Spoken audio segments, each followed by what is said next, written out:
Sumainyo ang Panginoon. Mag-ingat kayo sa lahat ng uri ng kasakitan. Bahagi yun, medyo mabigat yung panyaya ni pinayag na Jesus. Sabi nga nito ay masama bang yumaman? Hindi mo masamang yumaman. Masama bang magkaroon ng kapangyarihan? Ay, hindi naman magkaroon ng sama na magkaroon ng kapangyarihan. Masama bang magkaroon ng katanyagan? Hindi rin o. Ano yung masama? Yung kasakman. Sa Ebanghelyo, maliwanag na kung saan ay pakita natin. Well, kapag sinabi natin kasakiman, ay pwede dito na ang lugar na ikaw lang. O pinakamarami. Yung bahagi yun, mas lamang ka. Pero yung panyaya na sinabayo na Jesus, isang panyaya na kung saan ay makikaw natin. Kasi yung tendency ng tao, yung kaisipan ng tao nakikita natin sa solusyon kung may pera lang ako, kung mayaman lang ako, kung may kapangyarihan lang ako, kung kilala lang ako. Yun ang inaakala natin na magbibigay ng solusyon sa mga problema na hinaharap natin. Maganda ko yung unang pagbasa sa aklat ng Kawikaan. Anong sabi ng aklat ng Kawikaan? Ang lahat ng ito ay walang kabuluhan. So kahit na raw yung gabi na hindi ka makatulog sa pag-alala sa mga bagay na nagiging abala ka, anong sabi ng aklat ng Kawikaan? Walang kabuluhan. Walang kabuluhan. Isang panyaya na kung saan ay baka nakikita natin na yung inaakala natin may kabuluhan, walang pagtuntunguhan. Kaya anong sabi nito ng kung may kapal? Yung panyaya dito yun din. Yung bahagi ng panyaya namin, iwasan ang mga bagay na sobra.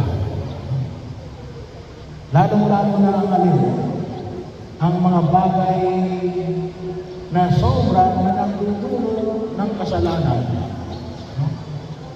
Sabi ang tawag ko nga rito ay sins of excesses. Kasi alam natin, yung kasalanan, yung labag sa sangkuputos ng Diyos. Kapag hindi ka nagsimbang ng araw na ito, kasalanan yun. Kakaunti man, isa lang, o marami, kasalanan yun. Pero yung sin of excesses, sabi nga natin, sa una, hindi kasalanan. Pag dumami yan, kasalanan yan. Yung sa puputos ng Diyos, kahit isa lang gawin mo yan, kasalanan yan. So, saan kalimitan yung tinatawag natin yung sin of excesses? Doon nakita natin yung sa binahagi rin ng ikalawang pagbasa namin sa ibinahayag na sulat ni San Pablo sa mga taga-Colosas, ano binanggit nila? Yung pagiging maibigin, bahagi yun. Sin of excess. Hindi naman sinabi na naiingit ka lang, may undang, pero kapag malaki kang naiingit, kasalanan. Kasi mag-apply sa pinangangalagaan mo ang iyong dignidad. Pero kung pag puro dignidad na lang ang pinanghawakan mo, ano mangyari? Pride. Yung pagkain, tayo ay kinakailangan kumain. Pero kapag ang ginagawa mo ay lamon lang, ano yun? Gluttony. Kasalanan na yan. Ang tawag na natin yan, 7 capital sins. O sa ibang tawag yan, 7 deadly sins. Nakamamatay. Kasi akala natin, okay lang, nagsisimula, okay lang. Pero hindi natin namamatayan, nagiging kasalanan na. Bakit? Sumusobra. Sumusobra. Masama ba magpahinga? Hindi masama magpahinga. Pero kung kayo pala rin na magpahinga at hindi ka lang natrabaho, katamaran na yan. Kasalanan na yan. Kaya paano ko sa mga natin? Kaya yung hamon ay pinapayag ng Panginoon na wala yan. Tingnan natin, paano ba natin ang tuwingin ng mapagalabanan? Ay una ay maging aware tayo kung kailan sobra at kung kailan. Kasi yung kalimitan sa atin, ang palagi natin iniisip ay kulang, ang palaging kulang. Katulad doon sa Ebanghelyo, ang dami niyang ani. Kaya anong ginawa niya? Kulang pa, kaya nagpagawa pa siya ng maraming bodega para ilagay yung kanyang kayamanan. Kapag napuno na uli yun, anong gagawin? At inibag niya uli yun, magpapagawa pa siya ng alin. Mas malalaking bodega. Ganun kasi yung kamalayan ng tao. Sabi nga natin, ipapasok yung kanyang kamay, kung maaari, susunod uunyan ng katawan, ipapasok niya. Kasi ang tingin niya palagi alin,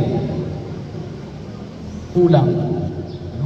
Kaya huwag kayong magtaka, bakit may mga tao napakayaman, pero hindi masaya. May mga tao napakalaki ng kapangyarihan, ay hindi pa rin nakapag-raranas ng kasiyahan natin. Sapagkat sa tingin nila, yung mga bagay na kanilang tinatanggap ay kulang. Bahagi yun. Ang tawag na natin dito yung alin, no? Walang kakontentuhan. Walang contentment. Kailan tayo magkakaroon ng pagkakontent? Kailan tayo makakontento? Maganda ko yung ipinahayag ko din sa ikalawang pagbasa natin. Ipinamanig ko sa ibabaw. Kapag naroon sa Jesus. Kasi yung pananampalataya natin, ay isang pananampalataya na nagliligtas. Isang pananampalataya na namin sa aming kakilabangan, yung biyaya na ipinagkakaloob ng Diyos sa atin. Binibigyan ng direksyon. Kaya ito yun nagkakaroon ng kabuluhan. Bakit? Gawa ng ating pananalig kay Jesus. Lahat yan, walang kabuluhan kapag walang relasyon kay Jesus.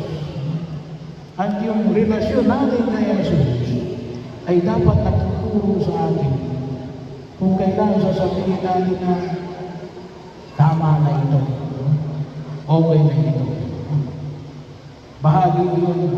Kasi kapag hindi natin na-check yan, wala tayong check balat, makikita natin sisirain ang buhay natin sa mundong ginagawa natin sa daigdig na ito. Bakit? Naging kahamon tayo no?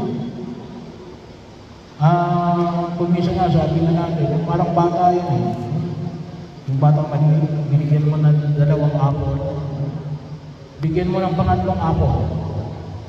Yung 2, kaya niyang awakan. Pero kapag binigyan mo rin siya ng isa pa, at kapag tinanggap niya, hindi niya alam kung paano kayong lalagay yun. Wala na siyang pagkakalagyan Anong mangyayari? Matatapon yung 3 mansanas. Kaya ganun ang nangyayari sa atin. Akala natin kulang pa. Hindi. Nagiging gahaman ka na. Naging buhaya ka na. Yung paanyaya na pinapahain ng Panginoon. Kaya nga nang maliwanag, mag-ingat sa lahat ng uri ng